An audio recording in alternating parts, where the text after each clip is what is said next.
नमस्कार, आपका math science academy channel पर हार्दिक अभिनंदन है, स्वागत है। आज हम पुनः फिजिक्स में मतलब भौतिकी में घर्षण यानी फ्रिक्शन इस विषय वस्तु के साथ उपस्थित हुए। घर्षण के बारे में पुनरावलोकन कर लेते हैं। चूंकि इसके पहले एक पीरियड में मैं घर्षण के बारे में पढ़ा चुका हूं, तो पुनरावलोकन ये है कि जब एक वस्तु दूसरी वस्तु के तल पर चलती है तो दोनों तलों के बीच में जो ये रगड़ उत्पन्न होती है इसे हम घर्षण कहते हैं। अब चलो थोड़ी अच्छी वाली भाषा में बोला जाए तो अच्छी भाषा में ये हुआ घर्षण कि जब एक वस्तु के तल पर दूसरी वस्तु चलती है तो दोनों वस्तुओं के जो संपर्क के तल हैं इनके बीच में आपेक्षिक गति का विरोध करने के लिए विपरीत दिशा में एक बल लगने लगता है जिसे हम घर्षण बल कहते हैं। ये आसंरक्षी बल होता है और गति विरोधी बल होता है। ये तो होगी परिभाषा। ये इसके पूर्व का अवलोकन पुनरावलोकन मैंने करा दिया, घर्षण के संबंध बता दिया। उसमें एक चीज और समझाई थी, उसका पर अभी यहाँ अध्ययन करेंगे। अब तो बजा जाए घर्षण के प्रकार। पहला होता है स्टैटिक घर्षण, दूसरा होता है गतिक घर्षण, स्टैटिक एंड काइनेटिक। कोई वस्तु स्थिर है तो स्थिर अवस्था में वो तब तक स्थिर रहेगी जब तक कि उस पर बाहर से बल ना लगाए। हर चीज में न्यूटन का गति का पहला नियम लगता है जिसे हम जड़त्व का नियम कहते हैं। वो सार्वभौमिक नियम है, सर्वमान्य नियम है। जो वस्तु स्थिर है वो सदा स्थिर रहेगी, जो गतिशील है वो सदा गति करती रहेगी जब तक कि उस पर बाहरी बल ना लगाया जाए। अर्थात वस्तु स्वयं से अपनी अवस्था या स्थिति परिवर्तित नहीं कर सकती, उसको परिवर्तित करने के लिए किसी बाहरी संसाधन की आवश्यकता होती है। ये न्यूटन ने अपने पहले नियम में कहा था, जो फिजिक्स, केमिस्ट्री और पूरे जीवन में हर जगह लागू होता है। और एक तीसरा वाला नियम, प्रत्येक क्रिया की प्रतिक्रिया उसी के बराबर और विपरीत होती है। ये सारी भौतिक और रासायनिक घटनाओं पर लागू होता है। अपन अपनी बात पर आ जाए, मुद्दे की बात यह है स्टैटिक घर्षण मतलब जब कोई एक वस्तु किसी दूसरी वस्तु के तल पर स्थिर अवस्था में रखी है और चलने को तैयार है, लेकिन स्थिर अवस्था में, तो वस्तु की स्थिर अवस्था में उनके दोनों तलों के बीच में जो घर्षण बल लग रहा है उसको स्टैटिक घर्षण कहते हैं। और जब एक वस्तु दूसरी वस्तु के तल पर चलती है तब उन दोनों के बीच लगने वाले बल को गतिक घर्षण यानी काइनेटिक फ्रिक्शन कहते हैं। अब गतिक घर्षण दो प्रकार का होता है। गति दो प्रकार की होती है। कैसी? यदि आप किसी दूसरी वस्तु के तल पर फिसल रही, स्लाइड कर रही है, फिसल रही है, चल रही है, चलने को फिसलना ही कहते हैं, है ना, तो उसे स्लाइडिंग फ्रिक्शन यानी सर्पी घर्षण कहते हैं। जब कोई एक वस्तु किसी दूसरी वस्तु के तल पर सरल रैखिक गति करती है, स्लाइड करती है, फिसलती है, चलती है, तब गति विरोधी बल जो होता है, जो उसकी अपेक्षिक गति का विरोध करता है, उसे सर्पी घर्षण कहते हैं। अब ये आ गया लोटने या बेलन घर्षण, रोलिंग फ्रिक्शन। यदि कोई वस्तु किसी दूसरी वस्तु के तल पर लोटे, अब लोटना तो आप समझते हो ना, गोल गोल गोल गोल गोल गोल गोल ऐसे ऐसे घूमे, फिसले, बेलनाकार जैसा, लुढ़के, उसको लुढ़कना कहते हैं। यदि कोई वस्तु किसी दूसरी वस्तु के तल पर लुढ़कती है तो उस समय जो बल लगता है गति विरोधी बल, घर्षण बल, उसे हम लोटने या बेलन घर्षण भी कहते हैं। ठीक है, ये तो हुई बात इस घर्षण के प्रकार की। अब अपन अपनी बात पर आते हैं, सीमांत घर्षण। इसके पूर्व के पीरियड में हमने सीमांत संतुलन अवस्था समझाया था। आज फिर पुनरावृत्ति कर देते हैं, पुनरावलोकन। कोई वस्तु नत समतल, नत समतल मतलब ऐसा तल जो न्यून कोण पर बना हो, मतलब एक ऐसी चीज है और आप एक ऐसा पटिया रख दो और ये पटिया और इस तल के बीच का जो कोण है वो 90 अंश से कम का है, न्यून कोण है, उसको नत समतल कहते हैं। ठीक है ना, तो कोई वस्तु जरूरी नहीं कि नत समतल पर, दूसरी जगह भी हो सकती है, लेकिन ये जरा आसानी से समझ में आ जाती है, इसलिए इसका उपयोग करते हैं उदाहरण देने के लिए। नहीं तो बाकी जगह भी सीमांत संतुलन की अवस्था होती है। ठीक है ना, ध्यान देना।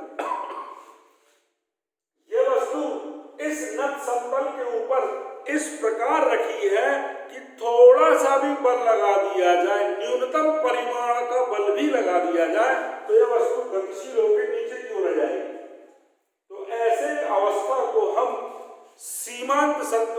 अवस्था, लिमिटिंग, ठीक है ना, सीमांत संतुलन अवस्था कहते हैं, लिमिटिंग स्टेट कहते हैं, ठीक। इस अवस्था में घर्षण के विपरीत दिशा में लगने वाला, मतलब घर्षण विपरीत, गति के विपरीत दिशा में लगने वाला बल सीमांत घर्षण, लिमिटिंग फ्रिक्शन कहलाता है। आप ध्यान दीजिए, यदि आपने इस पर बल लगाया तो ये वस्तु नीचे की ओर आएगी, और वस्तु नीचे की ओर आएगी मतलब नीचे की ओर गति करेगी, और घर्षण गति के विपरीत दिशा में लगता है, यानी वो घर्षण इधर से ऊपर की ओर लगेगा। तो जो सीमांत घर्षण है वो ऊपर की ओर लगता है, और हमने इसके पूर्व के पीरियड में भी बताया था, और आज भी हम पुनः समझा रहे हैं आपको कि सारे घर्षणों में सीमांत घर्षण सर्वाधिक होता है। ये इस वस्तु की चरम स्थिति कहलाती है, मतलब तैयारी है कि हिलाया और गिरी। तो वस्तु की सीमांत संतुलन की अवस्था में वस्तु पर लगने वाला घर्षण बल सीमांत घर्षण कहलाता है। अब हमें एक चीज ध्यान रखना है, बहुत सारे ऐसे टॉपिक्स हैं जिनका ग्राफीय निरूपण किया जाता है, जैसे कि हम प्रत्यास्था की सीमा, प्रत्यास्था थकान, प्रत्यास्था श्रांति, प्रत्यास्था उत्तर प्रभाव, है ना, प्रत्यास्था में पूर्ण प्रत्यास्थ वस्तु, अप्रत्यास्थ वस्तु, पूर्ण दृढ़ वस्तु, ऐसी बहुत सारी विषय वस्तु को लेके एक ग्राफीय निरूपण करते हैं। उसमें आखिरी में एक विशेष अवस्था आती है जिसका भी अवलोकन किया जाता है कि थोड़ा सा बल लगा और ज्यादा वृद्धि हो, है ना, तो वो अपन ग्राफीय निरूपण भी पढ़ते हैं। तो वैसे हमको यहाँ पर भी घर्षण में घर्षण का ग्राफिकल रिप्रेजेंटेशन करना है, ग्राफिक निरूपण करना है और उसके निष्कर्ष निकालना है। ये जिससे बनने लगता है उसको आगे पढ़ने वाले सारे ग्राफों के बारे में सारी जानकारियां मिलने लगती हैं। वर्तमान में पिछले 20-25 वर्षों से लगातार ये होता जा रहा है कि हर सूत्र, हर व्यवकलन का, हर सूत्र और व्यवकलन के अलावा हर समीकरण और किसी भी सिद्धांत का निष्कर्ष निकालने के लिए उसका ग्राफिकल निरूपण करके बच्चों को समझाया जाता है। तो आप देखें, ये एक्स अक्ष है और ये वाई अक्ष है। एक्स अक्ष पर हमने लगाए जाने वाले बल यानी एक्सटर्नल फोर्स को प्रदर्शित किया है, और वाई अक्ष पर हमने घर्षण बल यानी फ्रिक्शनल फोर्स को प्रदर्शित किया है। ये क्या चीज है, अब इसको स्पष्ट रूप से समझे आप। यहां से यहां तक सरल रेखा है का मतलब स्थैतिक घर्षण है। वस्तु चल नहीं रही है, स्थिर है, यानी यहाँ पर स्थैतिक घर्षण है, वस्तु स्थिर अवस्था में है, उस पर किसी भी प्रकार की गति नहीं हो रही है, इसलिए घर्षण बल स्थैतिक घर्षण है। फिर मैंने इधर से इधर तक का जो है ये वक्राकार बनाया, मतलब यहाँ से लेके यहाँ तक पहुंचते पहुंचते वस्तु की स्थिति ऐसी हो गई सीमांत संतुलन की, मतलब चलने को तैयार। क्योंकि हम यहाँ से देखो, यहाँ आप इस तरफ जा रहे हो, मतलब आप लगाए गए बल को बढ़ा रहे हो। कोई वस्तु रखी है, आपने बल लगाया, नहीं सरकी, बल लगाया, नहीं सरकी, बल लगाया, नहीं सरकी, तो वो यहाँ से यहाँ पर, उसको स्थैतिक घर्षण कहते हैं, मतलब उस समय स्थैतिक घर्षण लग रहा। अब आपने बल लगाया, सरकने को तैयार हो रही है, आपने बल लगाया, सरकने को तैयार हो रही है, मतलब वो सीमांत घर्षण की स्थिति में आ गई, सीमांत संतुलन की अवस्था में आ गई है। यानी अब आपने थोड़ा भी ज्यादा बल लगाया और वस्तु चल देगी, फिर आपने बल को थोड़ा और बढ़ाया तो वस्तु चल दी, यानी गति करने लगी, यानी ये गतिक घर्षण हो गया। तो हम अगर बाहरी बल का मान लगातार बढ़ाते जाएं तो घर्षण ऐसा बदलता है।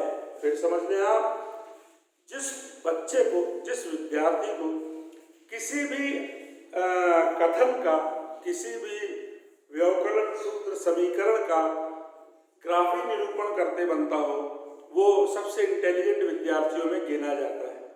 आपको ध्यान होना चाहिए, बॉयल्स का नियम, चार्ल्स का नियम, गैसों का अणुगति सिद्धांत, रुद्धोष्म प्रक्रम, चक्रीय प्रक्रम, प्रत्यास्था, ऐसी कोई भी चीज नहीं है जहां वक्र ना होते हो, जहां ग्राफीय निरूपण ना किया जाता हो।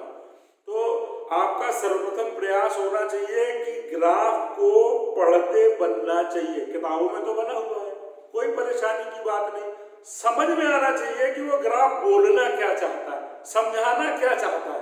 तो आप समझिए जरा, फिर से मैं एक बार रिपीट करता हूं, क्योंकि ये आप पहली बार आप ग्राफी निरूपण समझ रहे हैं, तो आपको ग्राफ पढ़ते बनना चाहिए। बनाते तो फिर आपसे बनने लगेगा, एक बार आप समझ भर जाए।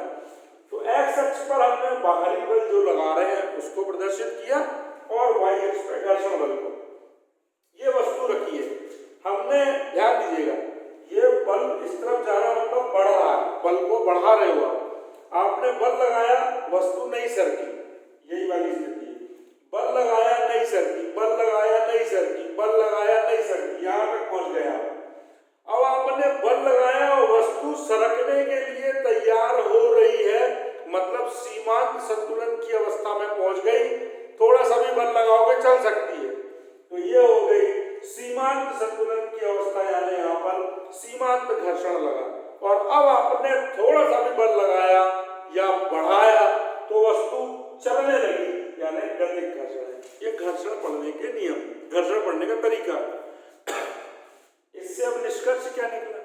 निष्कर्ष मैंने ये लिखे, चाहता तो मैं आपको बोल देता, लेकिन बोलने में आपको क्या परेशानी है कि फिर आप उसको सुनते, फिर वापस रिवर्स करते, फिर 4 लाइन लिखते, फिर रिवर्स करते। तो मैंने लिख दिया है, वस्तु के बीच आपेक्षिक गति नहीं होने पर घर्षण बल नहीं लगता। भैया जब चलेंगे ही नहीं तो घर्षण बल लगेगा ही नहीं, और घर्षण बल लगेगा ही नहीं, इसलिए ये सीधी सरल रेखा मिली।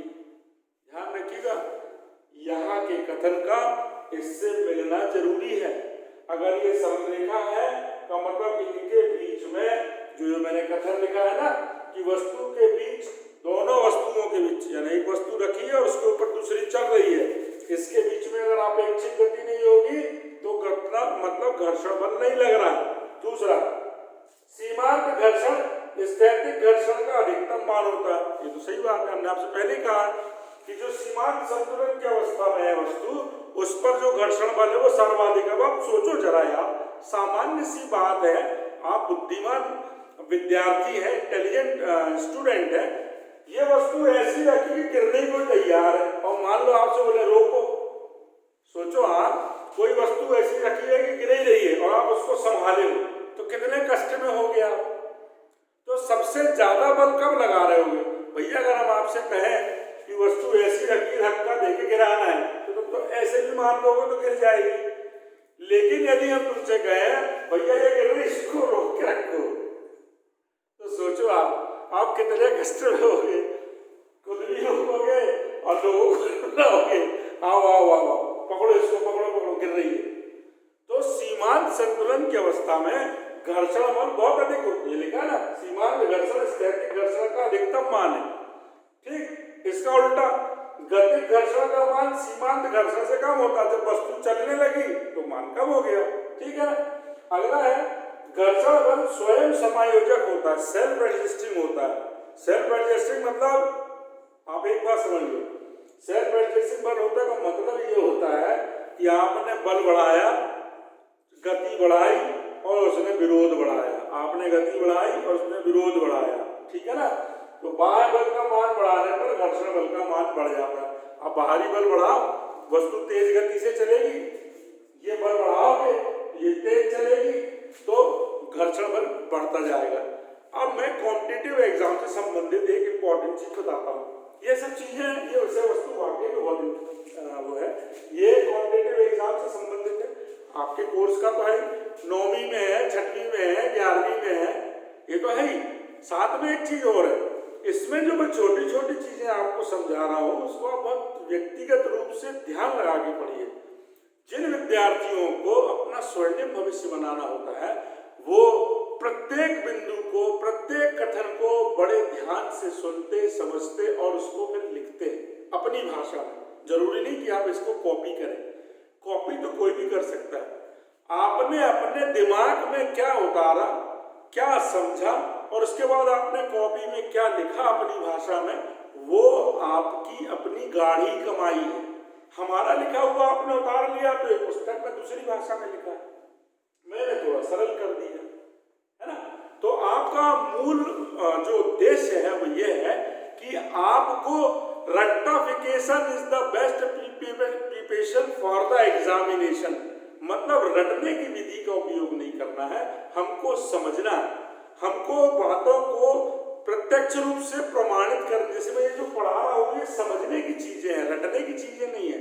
आपने एक बार समझ ली तो जीवन पर्यंत याद रहने वाली है। तो हमने अभी आपसे कहा मैं कॉम्पिटिटिव एग्जाम से संबंधित चीज बताता हूँ आपको, ये सारी चीजें जुड़ी हुई। इसमें त्वरण यानी एक्सेलरेशन। अब आपने गति में पढ़ा होगा, जैसे अपने आप सोचो मैं पढ़ा रहा हूँ आपको घर्षण और पहुंच गया न्यूटन के पहले नियम पर, है ना, यानी गति पर आ गया, गुरुत्वाकर्षण पर पहुंच गया। अब मैं आपको त्वरण बीच में ला रहा हूं, मतलब गति फिर से आ रही है। ये चीजें एक दूसरे से रिलेटेड है। अब यदि आप वस्तु के वेग में लगातार वृद्धि करेंगे तो आपने तो पढ़ा ही है कि किसी वस्तु के वेग में या चाल में अगर लगातार वृद्धि की जाती है तो उसे हम त्वरण यानी एक्सेलरेशन कहते हैं। वेग में वृद्धि की दर को त्वरण कहते हैं। तो ये ग्राफ का अंतिम बिंदु जो कॉम्पिटिटिव एग्जाम के लिए इंपॉर्टेंट है, मान लो मैं यहाँ बिंदुओं के नाम दे दूं, O, A, B और यहाँ C लिख दूं और मैं आपसे पूछूं कि सॉरी यहाँ D ये B, यहाँ D ये E, इसको F। मैं आपसे पूछूं कि इसमें इस ग्राफ में त्वरण कहाँ प्रदर्शित हो रहा है, तो आपको बोलना पड़ेगा F में। कारण जब वस्तु के वेग में वृद्धि होती है तो वो वृद्धि त्वरण कहलाती है। किसी वस्तु के वेग में वृद्धि की दर को त्वरण कहते हैं। समय के साथ वेग में वृद्धि हो, वहां से फिर घर्षण का त्वरण में मतलब संबंध बन जाता है। वो कॉम्पिटिटिव एग्जाम के लिए तो क्या आपके खुद के लिए भी बहुत काम का है। ध्यान रखिए, आपको अगर ये वीडियो पसंद आया हो तो इसे लाइक करें, शेयर करें, हमारे इस मैथ साइंस एकेडमी चैनल को ध्यान से सब्सक्राइब करें, अपनी गलती में सुधार करें। अगर आपने चैनल को सब्सक्राइब नहीं किया है तो आप कर लें, कोई हर्जा नहीं है। अभी भी 200 वीडियो हुए हैं, अगर 4000 हो गए तो आप बहुत पिछड़ जाएंगे। दूसरी बात, आप हमें इंस्टाग्राम फेसबुक पर फॉलो करें, लाइक करें। ध्यान इस बात का जरूर रखें कि अपने कमेंट्स हमें कमेंट बॉक्स में जरूर लिखें, जहां आपकी जो विपत्ति हो, आपदा आ गई हो, समझ में नहीं आ रहा हो, हम समय पर निराकरण करेंगे। ठीक है ना। आप इसका स्क्रीनशॉट ले सकते हैं। उससे पूर्व मेरा पुनः आग्रह है पालकों से यानी बच्चों के माता पिता से, बच्चों से और उन लोगों से जो वीडियो देख रहे हैं और जिनको लगता है कि ये वीडियो देखने के बाद अगर वो आसपास के बच्चों को इसके बारे में जानकारी देंगे तो ये पुण्य भी अर्जित करना अच्छा कार्य है। तो मेरा उनसे भी निवेदन है कि वो ज्यादा से ज्यादा लोगों तक हमारे इस चैनल को पहुंचाएं, इसके लिंक पर शेयर करवाएं। आप तो चैनल सब्सक्राइब कर लेंगे तो आपको सारी विषय वस्तु मिल जाएगी कक्षा 4 से 12वीं तक की और कॉम्पिटिटिव एग्जाम की। तो आप तो नेक काम करवाएं कि हमारे चैनल मैथ साइंस एकेडमी को सब्सक्राइब करवा के बच्चों का भविष्य स्वर्णिम बनवाएं, उन्हें उच्च से उच्चतम पदों पर आसीन कराएं, सफलता उन्हें लगातार प्राप्त होती रहे। ये हमारी शुभकामनाएं हैं। नमस्कार। आप स्क्रीनशॉट ले सकते हैं।